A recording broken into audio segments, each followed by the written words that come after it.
Hai teman-teman, apa kabar? Semoga dalam keadaan sehat ya. Kembali lagi dengan saya Maria Paulina. Di sini masih dengan kebutuhan dasar manusia, submateri pemenuhan cairan dan elektrolit.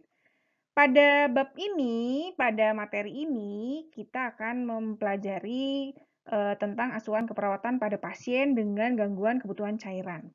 Nah, cairan dan elektrolit merupakan kebutuhan dasar manusia yang utama dan diperlukan untuk hidup tentunya. Untuk kegagalan dalam pemenuhan kebutuhan cairan dan elektrolit akan berakibat fatal, yaitu terjadi dehidrasi maupun shock hipovolemik.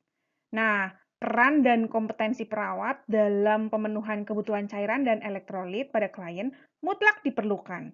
Dengan tindakan pemenuhan kebutuhan cairan dan elektrolit secara benar, maka resiko atau dampak akibat kekurangan atau ketidakakuratan pemenuhan cairan dan elektrolit dapat dicegah dan diatasi secara cepat dan tepat. Untuk itu, yuk kita diskusi dan kita pelajari bersama tentang pentingnya kebutuhan cairan dan elektrolit. Setelah mempelajari bab ini, Anda diharapkan mampu menjelaskan asuhan keperawatan pada pasien dengan gangguan kebutuhan cairan dan elektrolit. Kemudian diharapkan outcome-nya Anda bisa menjelaskan tentang pengkajian keperawatan, menjelaskan diagnosa, menjelaskan intervensi, dan yang terakhir menjelaskan evaluasi keperawatan pada pasien dengan gangguan kebutuhan cairan dan elektrolit. Pemahaman terhadap bab ini secara umum dapat diketahui bagaimana nanti Anda dapat menerapkan pada diri Anda sendiri dan pada klien tentunya, sehingga dapat terhindar dari dampak yang dapat mengancam jiwa. Pahami dan pelajari setiap materi pada setiap topik dengan secara berurutan dari topik 1 sampai 4. Kemudian gunakan waktu untuk sebaik-baiknya untuk dapat memahami dan dapat berhasil untuk memperoleh nilai yang baik pada slide ini atau pada mata kuliah ini. Saya yakin Anda dapat mempelajari dan memahami bab ini dengan baik. Selamat belajar dan semoga berhasil ya.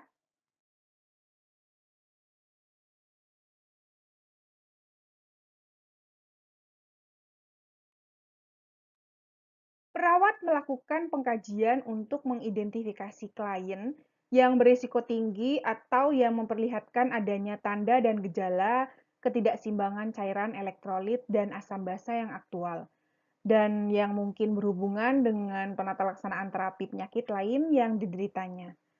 Pengkajian pada pasien dengan gangguan kebutuhan cairan dan elektrolit merupakan meliputi riwayat perawatan, pemeriksaan fisik, dan pemeriksaan penunjang.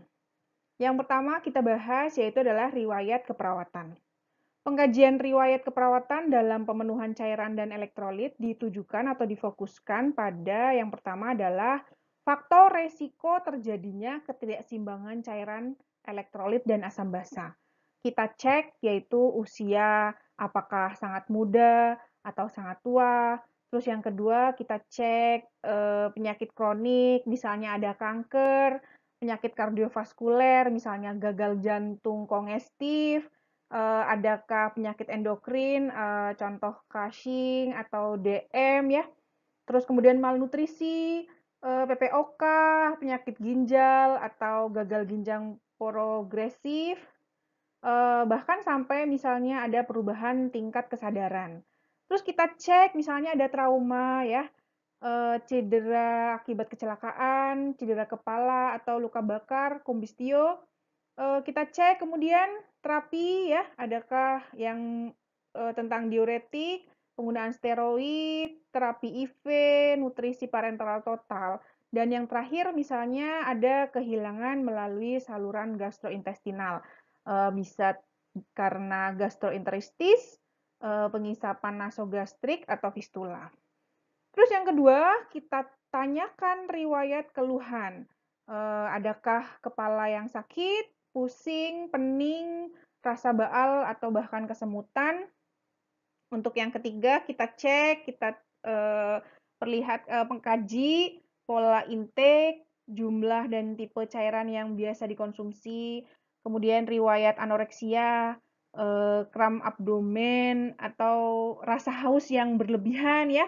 Dan yang terakhir kita cek riwayat pola eliminasi. Misalnya kebiasaan berkemih, adakah perubahan baik dalam jumlah maupun frekuensi berkemih, bagaimana karakteristik urin, apakah tubuh banyak mengeluarkan cairan. Nah, bila iya, ini melalui apa? Bisa melalui muntah, diare, atau berkeringat. Setelah riwayat keperawatan, kita lakukan pemeriksaan fisik ya untuk mengetahui adanya gangguan keseimbangan cairan dan elektrolit. Pemeriksaan fisik meliputi yang pertama adalah keadaan umum. Kita lihat iritabilitas atau adanya letargi, adanya bingung atau bahkan disorientasi. Kita cek yang kedua yaitu berat badan. Nah, timbang berat badan setiap hari untuk mengetahui resiko terkena gangguan cairan dan elektrolit. Dengan demikian, retensi cairan dapat dideteksi lebih dini karena 2,5 sampai 5 kilo cairan tertahan di dalam tubuh sebelum muncul edema. Perubahan dapat turun atau naik atau bahkan stabil. Yang ketiga, kita cek intake dan output cairan. Intake cairan berupa peroral, selang NGT, dan parenteral. Output cairan meliputi urin, feses, muntah, pengisapan gaster, drainase selang pasca bedah, maupun IWL. Nah, apakah balance cairan seimbang, positif atau negatif? Nah, kaji volume, warna, dan konsentrasi urin. Yang keempat, bila bayi fontanella cekung jika kekurangan volume cairan dan menonjol jika kelebihan cairan. Kemudian kita cek yang kelima yaitu adalah mata. Kita lihat cekung, konjungtiva kering, air mata berkurang atau tidak ada sama sekali. Terus yang kedua, edema periorbital atau papiledema. Yang keenam, kita lihat tenggorokan dan mulut. Bila membran mukosa kering, lengket, bibir pecah-pecah dan kering, saliva menurun, lidah di bagian longitudinal mengerut. Nah, itu bisa kita jadikan data ya. Terus kemudian yang ketujuh, sistem kardiovaskuler kita inspeksi, palpasi, sampai ke auskultasi. Yang selanjutnya, kita cek sistem pernafasan, adakah dyspnea, frekuensi suara abnormal atau crackless. Yang kedelapan, sistem gastrointestinal. Nah, kita juga bisa inspeksi auskultasi.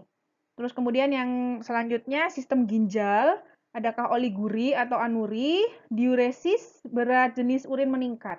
Dan yang terakhir, sistem neuromuskular, kita bisa inspeksi adanya kram otot, tetani, koma, tremor ya, palpasinya kita bisa lihat di hipotonisit, hipertonisitas. Perkusinya kita bisa lihat refleks tendon dalam menurun atau tidak ada sama sekali. Dan yang paling terakhir adalah di kulit. Kita lihat cek suhu tubuh meningkat atau menurun. Inspeksinya kita lihat kering atau kemerahan atau tidak, yang palpasi, turgor kulit tidak elastis, kulit dingin atau lembab. Untuk di pemeriksaan diagnostik, ya kita lihat adalah kadar elektrolit serum, terus kemudian hitung darah lengkap, yang ketiga kadar kreatinin, yang keempat berat jenis urin, yang kelima adalah analisis gas darah uteri. Maksud saya arteri. Informasi yang terkumpul dalam pengkajian membantu mengidentifikasi masalah cairan dan elektrolit aktual maupun resiko. Diagnosa keperawatan berhubungan dengan gangguan cairan elektrolit dan asam basa mengacu pada diagnosa keperawatan Anda. Diagnosa yang sering muncul atau biasa muncul yaitu yang pertama defisit volume cairan atau defisit volume ECF, extra cell fluid. Definisi berupa salah satu keadaan di mana seseorang mengalami kekurangan volume cairan vaskuler dan intersisil. Hal tersebut berhubungan dengan yang pertama, seseorang dengan kehilangan cairan tubuh lama atau terancam kehilangan cairan tubuh. Yang kedua, hipoaldosteronisme. Yang ketiga, penurunan intake cairan atau makanan lama. Yang keempat, penggunaan diuretik. Ditandai dengan A. Urin output menurun, B. Konsentrasi urin meningkat, C. Kehilangan berat badan tiba-tiba. D. Denyut nadi meningkat. E. Hipotensi. F. Aliran vena menurun. G. Tekanan arteri pulmonar menurun. Terus kemudian ada tekanan vena sentral menurun, bisa haus, kemudian bisa turgor kulit menurun, volume atau tekanan denyutan menurun, perubahan status mental dan suhu tubuh meningkat, dan lain sebagainya. Diagnosa yang kedua yang biasa muncul yaitu adalah kelebihan volume cairan atau kelebihan volume ECF. Definisinya yaitu suatu keadaan di mana seseorang mengalami kelebihan volume cairan vaskuler dan intersisil berhubungan dengan A. Hiperaldosteronisme, B. Intake cairan berlebih, C. Intake sodium berlebihan, D. Gagal ginjal, E. Gagal jantung, F. Gagal hepar. Ditandai dengan edema, bisa efusi, bisa berat badan naik, bisa nafas pendek, bisa ortopnu, intake cairan lebih besar dari output, kemudian bunyi jantung S3, kemudian dan lain sebagainya, dan lain sebagainya.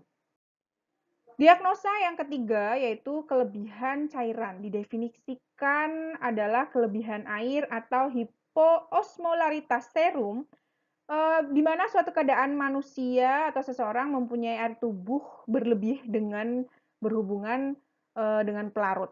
Kondisi kelebihan cairan berhubungan dengan A. Gagal jantung, gagal hepar, gagal ginjal, intake air berlebih, oral atau intravena, dan yang terakhir sindrom sekresi ADH tidak tepat. Kondisi kelebihan cairan ditandai dengan nilai osmolaritas serum kurang dari 275 mOSM per liter. Terus kemudian bisa bingung, bisa dengan sakit kepala, kram, delirium, bisa perubahan personalitas sampai ke koma. Diagnosa yang keempat yaitu kekurangan cairan ya. Kekurangan cairan ini atau air, di mana suatu keadaan di mana orang mempunyai kekurangan air tubuh berhubungan dengan pelarut. Kondisi kekurangan cairan berhubungan dengan intake air tidak kuat, terutama orang yang sangat muda atau sangat tua. Terus kemudian ketidakmampuan fisik atau mental untuk mengambil air. Terus yang ketiga, intake atau produksi pelarut berlebih, misalnya diabetes mellitus, overdosis, atau bahkan kehilangan air berlebih. Ditandai dengan A. Ukuran atau nilai osmolaritas serum lebih dari 300 mOSM per liter. Yang kedua, gravitasi urin meningkat. Yang ketiga, lemah. Yang keempat, disorientasi atau hayalan. Yang kelima, iritabilitas, bisa sampai kejang, koma, sampai ke kehausan ya. Untuk diagnosa yang berhubungan ada self-care atau intolerantas aktivitas, terus kemudian resiko injury, kerusakan integritas kulit, dan konstipasi atau diare.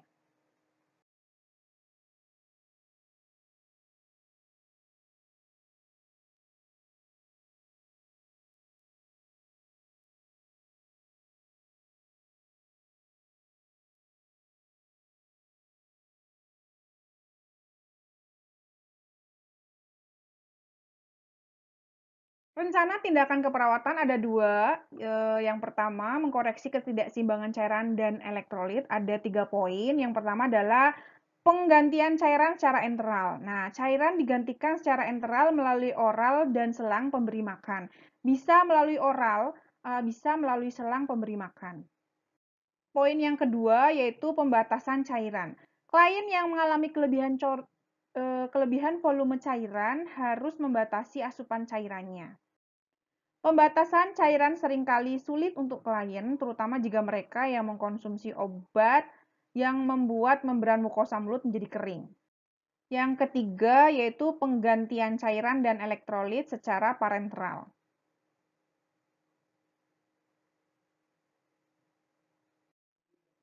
Untuk poin yang kedua, mengkoreksi ketidakseimbangan asam basa memiliki 3 poin, yaitu adalah pada asidosis respiratorik, sekresi paru yang statis, dan penurunan ekspansi paru memperburuk kondisi asidosis. Nah, intervensi keperawatan untuk pengeluaran sekresi paru dan peningkatan ekspansi paru dapat membuat perbedaan antara hidup dan mati. Yang kedua yaitu pada alkalosis respiratorik akibat ansietas.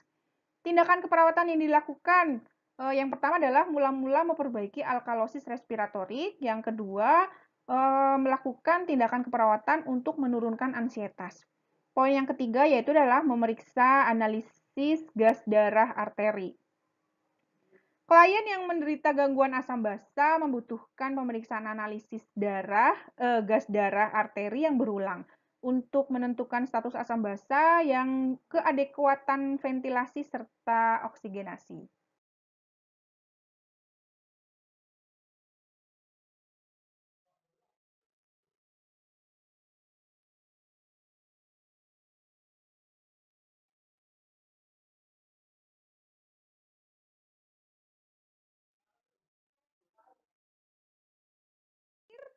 Evaluasi penting untuk memastikan bahwa tujuan ini untuk meningkatkan keseimbangan cairan dan elektrolit secara optimum. Kemudian mencegah komplikasi ketidakseimbangan dan meningkatkan pengetahuan yang diterima klien. Perawat mengevaluasi keefektifan perawatan yang telah diberikan pada klien yang menderita ketidakseimbangan cairan elektrolit dan asam basa berdasarkan hasil akhir yang diharapkan. Nah, pengkajian membantu perawat menentukan keefektifan intervensi keperawatan. Perawat melakukan inspeksi, palpasi, perkusi, dan auskultasi untuk menentukan respons klien terhadap intervensi keperawatan. Dengan menggunakan data evaluasi, perawat menentukan hal yang dicapai atau belum, kemudian tujuan perawatan atau perlu tidaknya rencana keperawatan yang dimodifikasi. Nah, ada beberapa tujuan perawatan klien yang dikembangkan dengan menggunakan kriteria objektif untuk dapat mengukur kemajuan klien yang telah dicapai. Yang pertama yaitu adalah tujuan klien akan memiliki kembali keseimbangan cairan dan elektrolit normal dengan kriteria hasil. Yang pertama, turgor kulit yang elastik akan kembali. Yang kedua, membran mukosa klien akan lembab. Yang ketiga, tidak ada keluhan haus. Yang keempat, berat badan akan stabil pada nilai normal. Terus kemudian tidak ada muntah, yang kemudian klien mempertahankan intake dan output seimbang. Terus kemudian yang kedua, tujuan klien akan mendemonstrasikan pengetahuan tentang bagaimana meningkatkan keseimbangan cairan dan elektrolit di masa mendatang dengan kriteria hasil. Klien mengatakan pentingnya minum 8 gelas air per hari. Yang kedua, di akhir pembelajaran, klien membuat daftar makanan tinggi sodium dan mengatakan membutuhkan modifikasi diet. Yang ketiga, klien membuat catatan berat badan sehari-hari untuk bulan depan. Untuk tujuan klien akan menetapkan bebas dari komplikasi ketidakseimbangan cairan dan elektrolit. Kriteria hasilnya yaitu yang pertama, klien berdiri dan berjalan tanpa pusing atau jatuh. Yang kedua, kulit tetap utuh meskipun edema sampai edema berkurang.